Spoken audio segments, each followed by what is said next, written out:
Hi everyone, I'm Dr. Anne Franklin Lamar and I'm the Director of Honors Year 1 at the Honors College and also an instructor. And it's my honor tonight to introduce you to Devin Franklin. Devin is a senior majoring in finance and economics. She's also active in the Honors College and the Blunt Scholars Program. Devin interns with me through the Honors College, and she is helping me with HYO classes as well as programming all over the Honors College. And she is incredibly talented in that way, but so active on campus in quite a few different ways. Tonight, she's going to talk to you about children's media, and she's going to challenge you to take a second look at how we consume children's media, from the social commentary to the way that we represent it as who it's meant for, who the audience is. And I challenge you to listen to Devin and to take that second look. Hello. So my revolutionary idea is that we should reframe the way we consume children's media. Oh, there we go. Just a little bit about me. As it was mentioned earlier, my name is Devin Franklin. I'm a double major in finance and economics. I'm also pursuing a minor in liberal arts through the Blunt Scholars Program. I am a senior this year. And a fun fact about me is that I have been to over 80 concerts in the last 5 years. Of course, this was pre-COVID-19 and haven't really gotten the chance to do that very much this year. And another fun fact about me is that my all-time favorite movie is the 1979 cinematic masterpiece, The Muppet Movie. And when I tell people this, I'm often met with some giggles and then the question, no, but really, what's your favorite movie?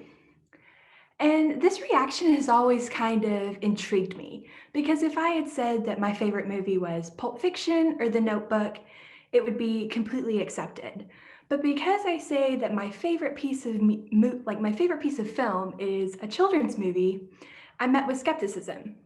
And I've often wondered why we have this disparity between the appreciation of film targeted towards adults and the films targeted towards children. And I began to wonder, what could we do to shift the way we consume children's media in order to fully understand what the creators are trying to add to film and television canon? So with that, I have created a 3-question framework for us to consider. And if we consider these 3 questions, we'll be able to draw more meaning from children's film and television. So the first question I challenge you to ask yourself is, who is being represented by the characters in this story? Next, I want you to consider, what are the bigger conversations and themes that this piece of media serves as an entry point to? And then finally, I ask you to consider, why have the creators chosen to frame this conversation within a piece of children's media? So if we examine the who, the what, and the why, we'll be able to get more out of children's media. I'm going to walk you through 3 examples, and we're going to apply this framework. So first, we have Avatar: The Last Airbender, which is a TV show. And if you haven't seen it, just a quick synopsis would be that there's been 100 years war. There's 4 nations, and they each have an element that they kind of are under. And we have the Avatar Aang, and he's been gone for the last 100 years, but he's back to master the 4 elements and restore peace into this universe. So let's start off with our initial question of who is being represented. So this television show is, all the characters are people of color, which is really important to consider. So we have the fire, the earth, and the air nations, which draw from South and East Asian cultures. We have the water tribe, which draws upon Inuit culture. And then we have Toph and Tio, who are 2 characters with physical disabilities. And I think what's really important to note about Toph and Tio is that their disabilities don't define their characterization. They are these really complex individuals with these really interesting backstories, and then they also have a physical disability, which is, I think, important for children who have disabilities to see that they don't have to be defined by that.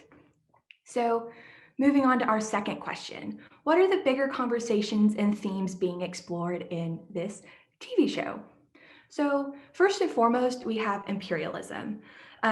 We see this mostly in the Fire Nation, and the Fire Nation draws a lot from imperialist Japan. So we see that as a driving plot force. We also see the impact of war.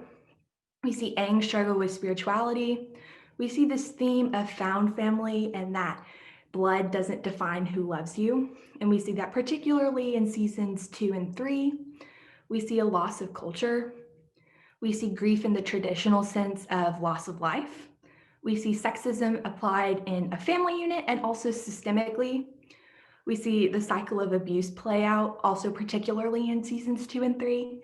And then we see how your identity can be rooted in and derived from your culture. And so finally, the last question in this framework, why have the creators chosen to explore these topics in a piece of children's media?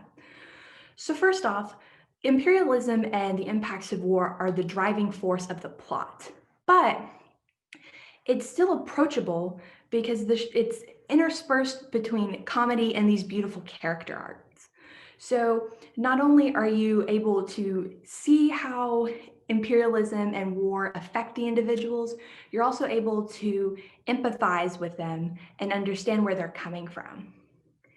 And so in doing this, the creators have allowed you to enter this conversation in a way that provides you with a baseline understanding of the social commentary. All right, so we're going to move on to our next piece of media, which is the movie Inside Out.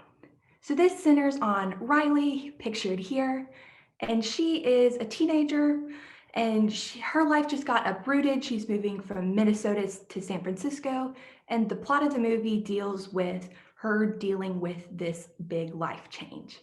So once again, our 3-question framework, who's being represented? In this movie specifically, we're talking about a tween, someone who's going into puberty and so is really starting to deal with these big emotions and life changes. But then we can take a step back and see that this can also apply to anybody going through a tumultuous period in their life. The feelings that you have don't have to be defined by your age. And so anytime you're going through a major life change, you're having to process your emotions. And so I think that Inside Out can also represent that. And then once again, taking an even broader step out, it really can represent just about anyone at any point of their lives. We're all dealing with different emotions and different events going through our lives. And so we all see ourselves in Riley. Once again, moving into the conversations and the themes, this piece of media serves as a really excellent entry point for the discussion of mental health and how to process your emotions in a healthy manner and how to be productive in processing your emotions. Because it's dealing with the tween, Inside Out is very much a coming of age story. It's talking about how you're moving from your childhood into your adolescence and how that shift in life experience really changes how you deal with your emotions. And then finally, we're seeing grief explored in a non-traditional sense. So we're not seeing someone's death, we're not seeing a loss of life. We're seeing a loss of experience and a loss of stability, which I think far more people are likely to experience. We all had something that's occurred in our life that has just made us have to shift our worldview, and Inside Out does a really good job of depicting that. And so once again, our why. Why are we entering the discussion of mental health in children's media? I think Inside Out does a really good job of breaking down these really abstract concepts of your feelings and your memories into characters so that we're first able to empathize with the character and understand how they're working, but then also understand how they're working within Riley and understand how it works within ourselves. I think Inside Out is particularly ambitious because it steps away from this very typical model of a children's movie where there's some external villain that the protagonist has to defeat in order to save the day and to win. And we don't have that in Inside Out. This is really a movie that challenges you to reflect on yourself And because you're emphasizing this understanding of the self, you're able to then apply what you're learning in Inside Out into your life. We're telling children that it's okay to not be okay. And it's okay to feel sad and to feel angry, and that these are natural emotions to feel when something has just radically altered your life. But we're also teaching them how to be productive in processing these emotions, which I think is the most important aspect of this film. And so finally, we will move into Spider-Man Into the Spider-Verse, which is one of my personal favorite movies. So in this film, once again, if you haven't seen it, we have Miles Morales, who has just become the new Spider-Man. But we also see that there's a rip in the universe, and so these Spider-Men from parallel universes are coming in, and they're trying to get home as well. So who is represented in this movie? So we have Miles, who is Afro-Latino. And so this is very explicit representation for Afro-Latinx people, but it also, we can step back and see that this is representation for biracial people, which is becoming a bigger and bigger demographic in this country. We also see Peter B. Parker, who is Jewish, and we also see Penny Parker, who's of Japanese descent. So in this movie, in our 6 central characters, we're seeing a wide range of ethnic and racial backgrounds. So, what's being explored in this movie? I think identity and purpose are key to understanding this film. And we see that's particularly what Miles grapples with in order to fulfill the rest of the plot. We're also seeing grief, once again, in the traditional sense, loss of a loved one. We're once again seeing this idea of found family and how your friendships can really be your support group. And then finally, we're seeing this navigation of relationships.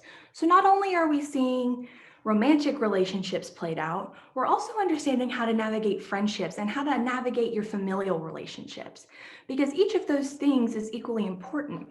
And particularly in children, your family and friendships are your most important relationships. So why? Why are we looking at identity and purpose in a children's movie? I think this comes down to reinforcing with children that individuals are complex and they don't have to be just one thing. We see Miles struggle with the idea of being a straight A student and an artist. We see him more broadly struggle with being a teenager and being Spider-Man. And we see how these contradicting personalities and identities make him who he is. And I think that also feeds into the idea that the creators want children to know that you don't have to resist who you are, and who you are is perfectly fine. We're also seeing the creators have this discussion of culture and the need for diversity in your friend groups. We see that Miles in his school life and with the other Spider-Men has a diverse friend group. And then finally, if we have a character we can emphasize with who's grappling with identity and struggling to understand where they fit in the world, we can take that empathy and apply it to ourselves. We can feel as though we are the Spider-Man of our own lives, and we can take this and run with it and feel a lot better about where we are. So, as I wrap up today, these are 3 major takeaways that I hope you got from this presentation. So, firstly, children's media is important for representation. This may be the very first time children and even adults see their experiences represented in a form of media, but also their faces. And so we can't dismiss it just because it's for children. Secondly, it makes these really difficult conversations and themes accessible. Is this going to change their worldview? No. But is this going to give them an entry point to the conversation to where they can do their own research and figure out their own positions within these conversations? Absolutely. And then finally, if we apply this framework, we are going to get a better understanding and we're going to be able to more critically consume a piece of media. I don't think that this framework is just for children's media. I think you can apply it to any film or television show you watch. in order to see that it's not just something to watch, it's something that you're trying to fully understand and comprehend, and that there's a message behind it. So, with that, I hope you understand why I do love the Muppet movie and why Kermit the Frog is so important to me. All right, and thank you so much.